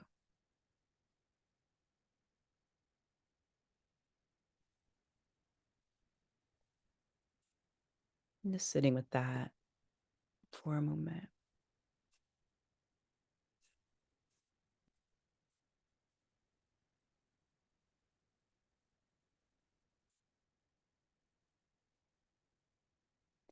And if no, like, see if for a few more breaths here, you can have like a visceral, sensational image of what that looks like and feels like. Like, who's showing up? Who's around you? What does it feel like? What are you eating? What are you wearing? How do you move your body? Where do you live?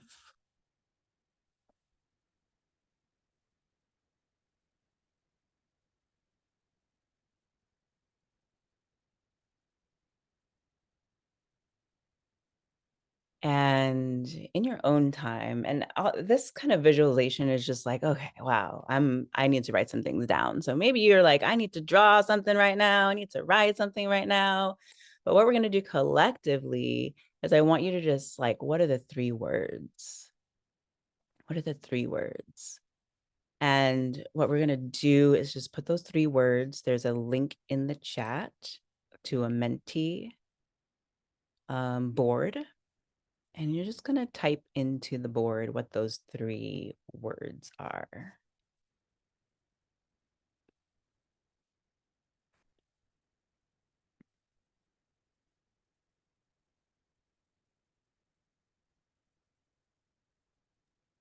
Lena, can I share screen?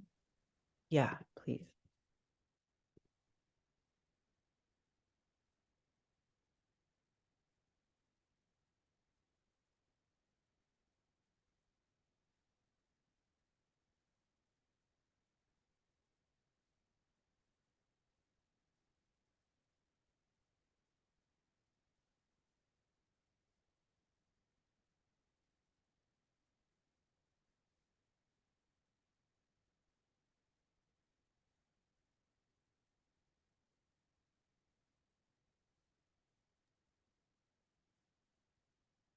So I see some folks have put words into the chat itself, and in the chat is a link to this screen where friends are putting in words. If you're able to go to the link and put those words in, that would be amazing, or we can support.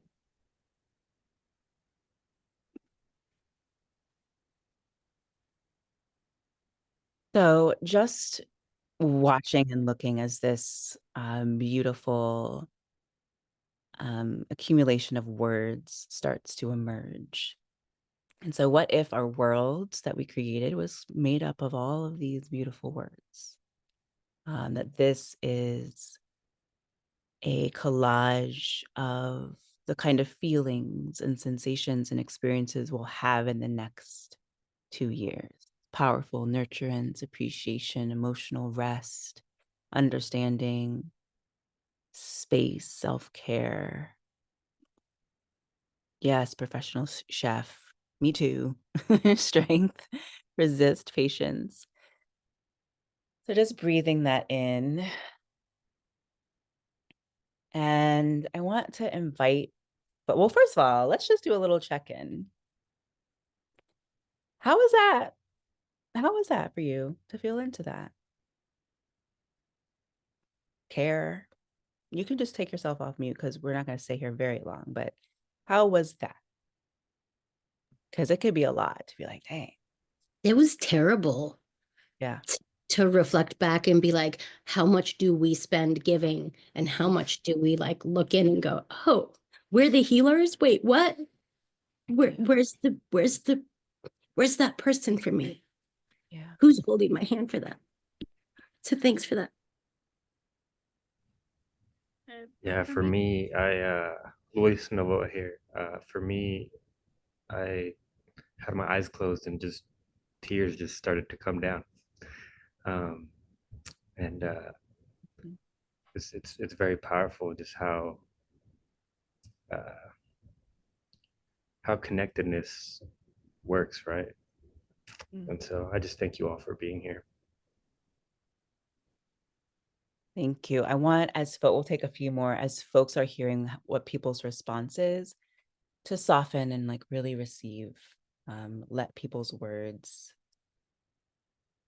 touch you, receive, and keep your body moving. Ask yourself if you're breathing. If we're breathing together. Anyone else want to share? I felt safe. I felt safe to be. I felt safe to feel. It's nice to be in a safe space. So it's just nice to feel safe.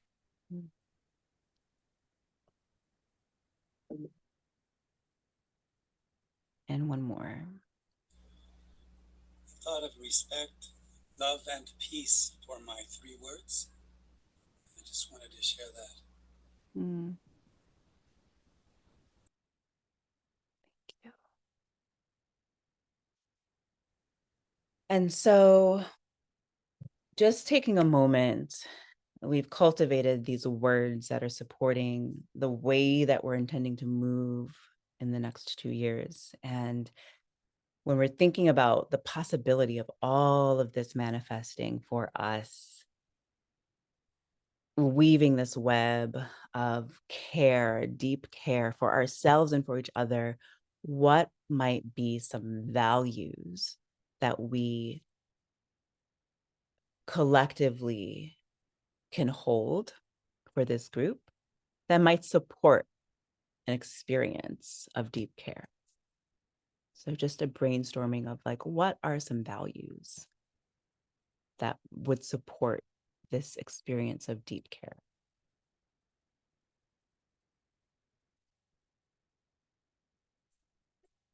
And they're kind of like, a lot of them are here, but just if anyone, love, but we can take ourselves off of the screen share and just be with each other, look at each other. You can drop them in the chat or take yourself off mute. Empathy, yeah. Curiosity, listening,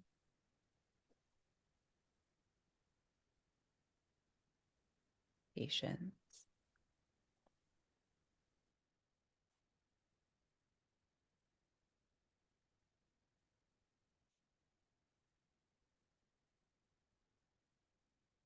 let it go, allowing and affirming collective healing.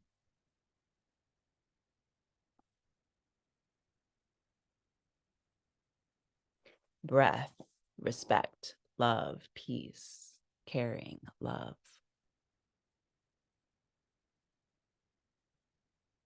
Empathy, responsibility to comfort and support. All right. Authenticity. Allowing ourselves to feel the earth, resilience. Yeah. So let's just take a second and feel our bodies on the earth before we move forward. Feel our bodies connected to where we're sitting, the weight of our body heavy on the earth, the ultimate source of care and nourishment that also is in this space, in all spaces, in all times, the earth. So connecting into that relationship. And one thing that I like to feel is that we're a giant grove of trees standing in a circle in the forest.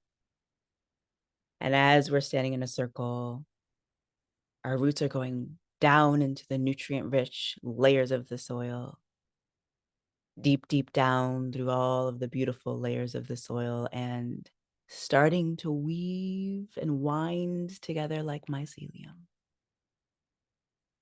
And as we are heavy on the earth, as this grove of trees, our roots are creating a network that we can connect to and resource from for whatever kind of care we might need.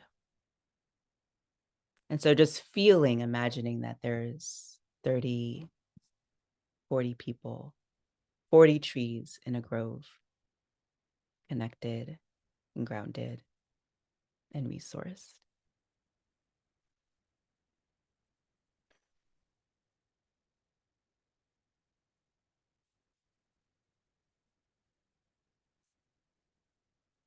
I will pass it on to Anika. Thank you. Thank you so much. That's beautiful. And I think Sojourner is going to take all of these words and pull them together into a document resource for us to carry with us as we continue on in this work together. I do want to honor time and some adjustments. So we are going to be moving into learning communities.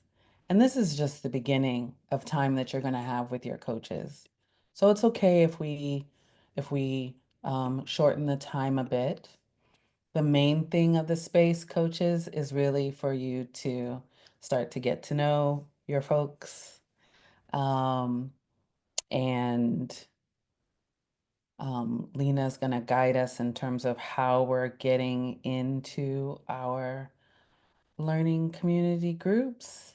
But I want to adjust the time so that we're able to come back and close in a way that does honor to the time that we have together. So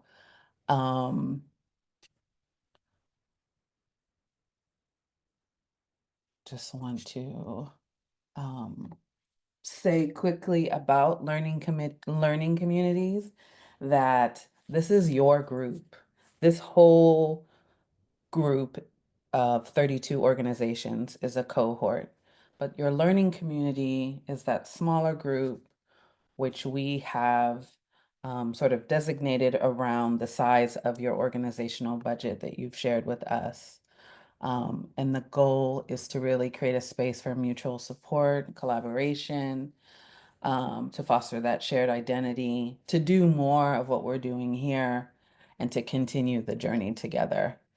And so you're going to be meeting monthly, sometimes one-on-one with coaches, sometimes a monthly group session. We're meeting with coaches in early January to kind of frame that out, and then they'll be reaching out to you to make sure that you find a date and time sometime after the 15th, hopefully, so that we can have time to meet before that, so you can start to have sessions together. So this is just like tip of the iceberg. And what we'd love to be able to have is each group having a name. And if you all have been perusing the microsite, you've seen this document that I've dropped in the chat that has some things about naming your learning community, has some sample names that you could take or not take parts of. But we want you to take about 20 minutes in your learning community groups, making sure that everybody knows each other's names. And then we'll come back, we'll touch on a couple of logistics, and then we'll hand back over to Sojourner to close us out. So, Lena, how are we moving forward? Yes, so I've created 5 breakout rooms. I will open all the rooms, and your room is based on your budget. So, LC1 will start from the bottom. So we'll start with the cohorts who I believe, Anika, it's $50,000 and under, is the first one. And then the next it goes from there. So the LC1 is $50,000 and under. LC2 is organizations, learning communities from 50,000 to 999 with Sam. Learning Community 3 is 100,000 to 150 with Nathaniel Edwards. Learning Community 4 is 150 to 299 with Dana James. Learning Community 5 is 300 to 499 with JD Rayon. So when I open all the rooms, go ahead and just select the room that you belong into along with the coaches. I know some coaches had to go out, so we'll Anika or I will jump in as needed. So I'm going to go ahead and open those rooms. I gave us 25 minutes, so we have enough time at the end to close out properly. So if you have any questions in what group you belong, just go ahead and wait to choose a room, and then I'll place you if needed. Alrighty, I'm going to go ahead and open all the rooms.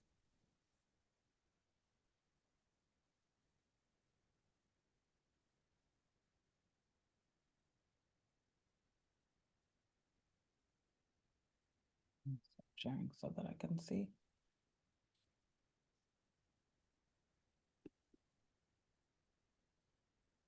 Lena, you said someone had to leave? Do you know who it was? Just in case people are having trouble with logging on or can't be on camera or need help, we can jump in. And can I ask a question? I know I don't have my hand up. It's just about which breakout room to pick. So this is based on the size of your budget. Let me give you, maybe you don't have those in your, the size of your organization's budget based on what you put in your application. Because I think now we're kind of between groups. And Like this is Kima. one to the other in between, like we got a couple grants, and so now like I think maybe the smaller group would be better for us because there's no guarantee we're gonna continue to get that money next year. And this is Kima. I'm driving. It's not letting me select a room. Okay, we'll help you in a sec. Thanks. So these are, I'd like you to stay where you were, just because our numbers will be out if you shift rooms. Do you know what I mean? No, I can definitely do that. That makes sense. Yeah. So I just put in the chat the budget sizes, and then let me see if I can quickly, under meet the grantees, that's where we have all of your, in case you don't know your budget sizes. If there's anyone who doesn't know, maybe the quickest way is for me to share with you.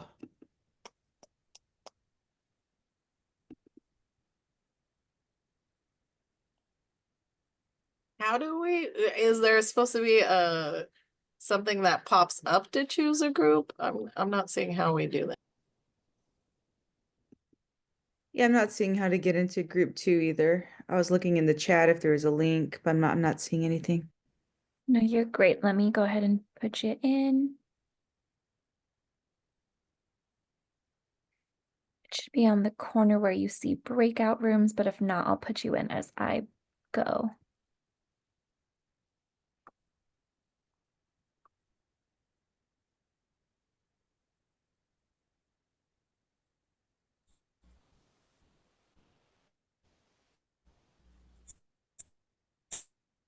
I'm trying.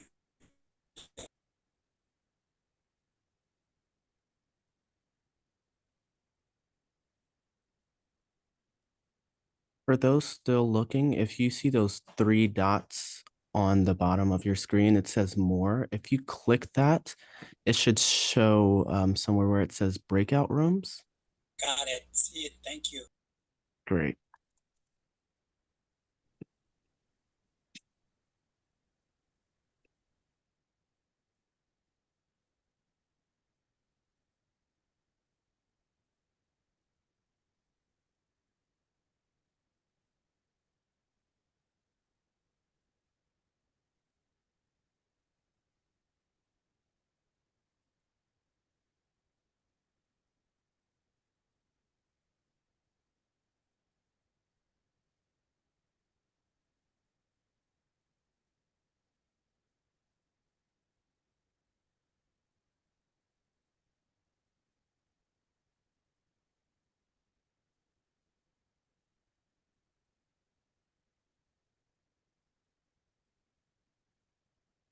folks getting assigned.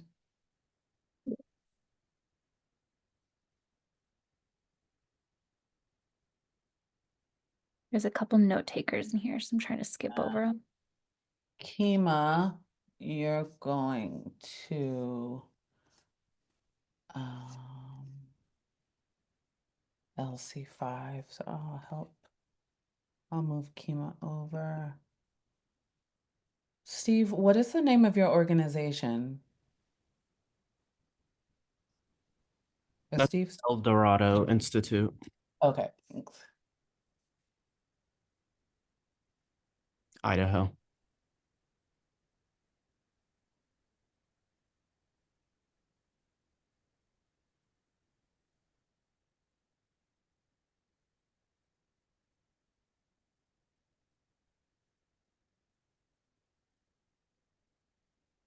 First one.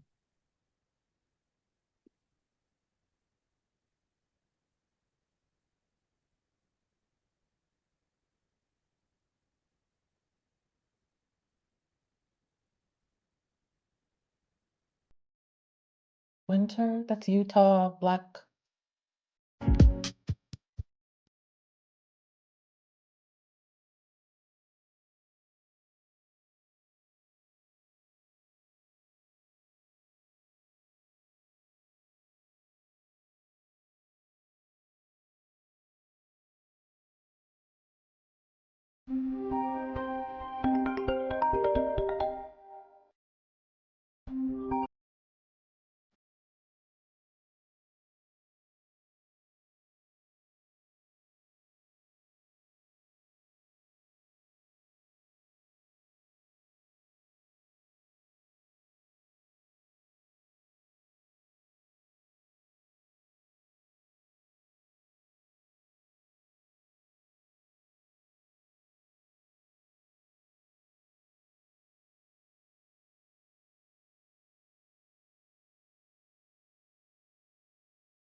All right, y'all. Thank you for dancing you. love with us, and thank you for taking this journey tonight. I hope you had fun. Thank you so much. Thank you. Good night, everybody. Hope everyone gets a great break. It was great to see the baby dancing. I know. Thank you. Thank you, everyone. Have a good one. Thank you. Have a good night, everybody. You too. Good Bye. night, y'all. Bye. I can put my jeans on.